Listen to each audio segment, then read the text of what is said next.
Imagine opening your eyes tomorrow, and there's no sunrise. There's no golden glow on the curtains, no warmth on your skin. Just a heavy darkness dropping over the world like a curtain you can draw back. The sun is gone. It's not hidden by clouds, not eclipsed for a moment gone.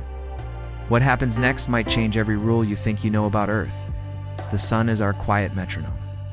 It sets the rhythm for winds and waves, feeds the forests, presses seasons into the calendar, and powers almost every bite of food we eat. Even the fossil fuels we burn are bottled sunlight saved from ancient summers. Pull that metronome out of the orchestra, and the whole symphony of Earth, dos and ti, just go off, but it falls apart. But how, and how fast? Let's walk, minute by minute and day by day, into a world where the sun simply vanishes. For exactly 8 minutes and 20 seconds after the sun disappears, nothing seems wrong. That's how long sunlight takes to reach us. Your coffee still steams, streetlights click off on their timers. Somewhere, a kid squints into the morning and complains that it's too bright. Then, the last photons finally arrive, and everything flips. The sun's spot in the sky becomes a hole of pure black. The blue of the daytime dome drains away. Stars pop into view like pinpricks on velvet.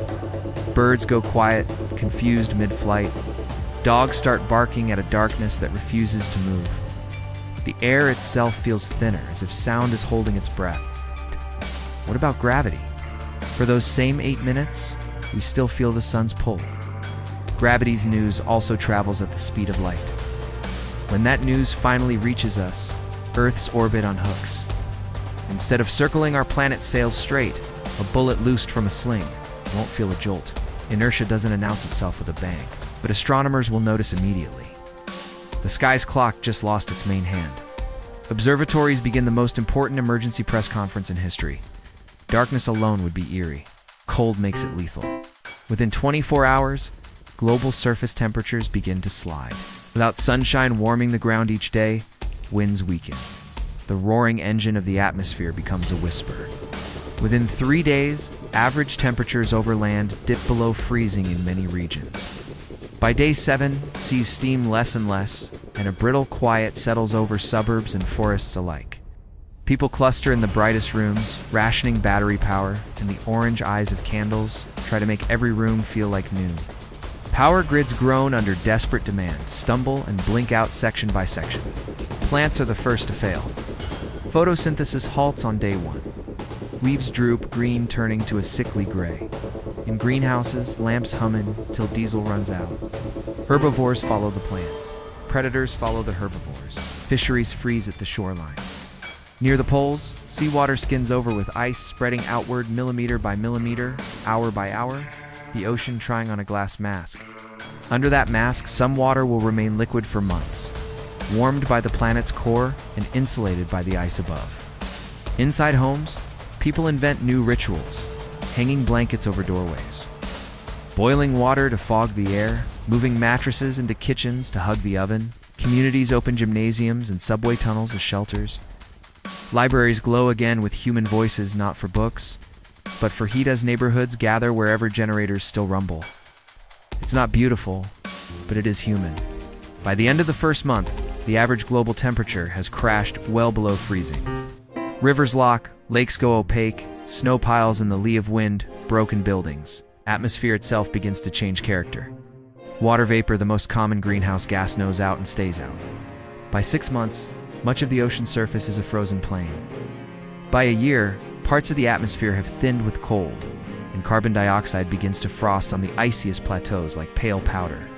In the coldest basins, nitrogen may even begin to liquefy along the ground for brief spells, turning fog into a low, white river.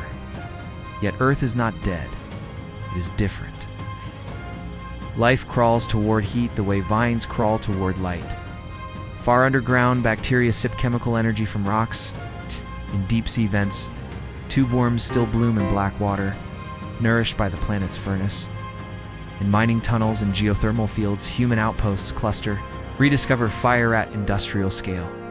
Reactors buzz, turbines spin over volcanic steam.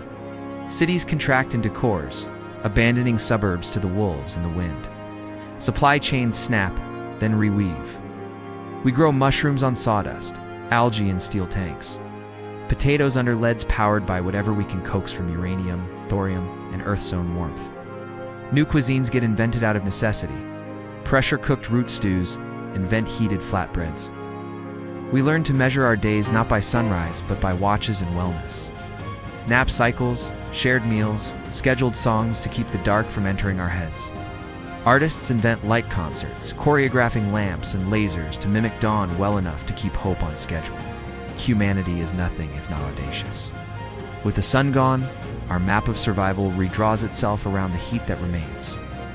Engineers anchor entire districts over geothermal fields, ribcage cities of steel around volcanoes like metal cocoons. Under the Arctic ice, research rigs become towns, tapping currents still warm in the abyss. A handful of nations move their capitals underground.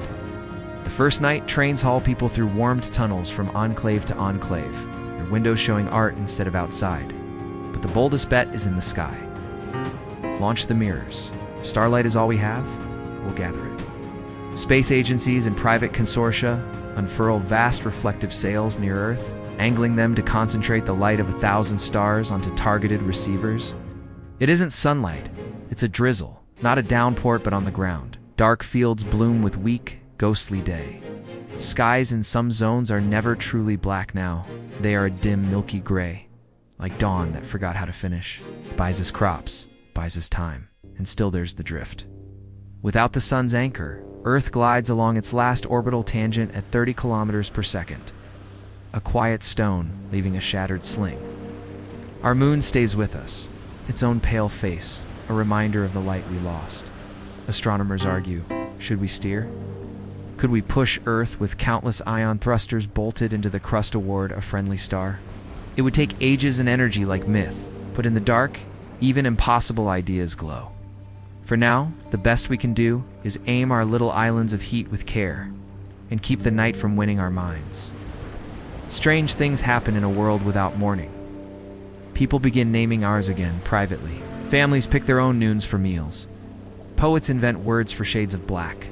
The way ice gleams under floodlights, the way steam looks under a headlamp, the way a child's face glows by reactor light. We become, in a way, more nocturnal and more neighborly. We talk more.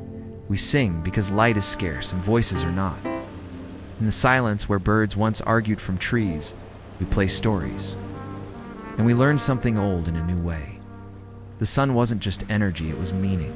It taught us routine, promised return, painted our sky with clocks. Without it, we can survive, stubbornly, cleverly, but we cannot pretend we are separate from the cosmos. We are always on loan to the light. Even now, with our borrowed fires and mirror-caught starlight, we are reminded that life is a delicate agreement between warmth and time. If the sun had a message, perhaps it was this: spend your daylight well, love loudly, plant trees you may never sit under, build things that keep others warm, because even in endless night, the warmth we make for each other is a kind of sunrise. If this journey through the unthinkable pulled you in, wait until you hear the next one. What if Earth stopped spinning right now? The oceans would move, the winds would howl land. The first 3 minutes might be the most terrifying in human history. Tap to dive into the next What If.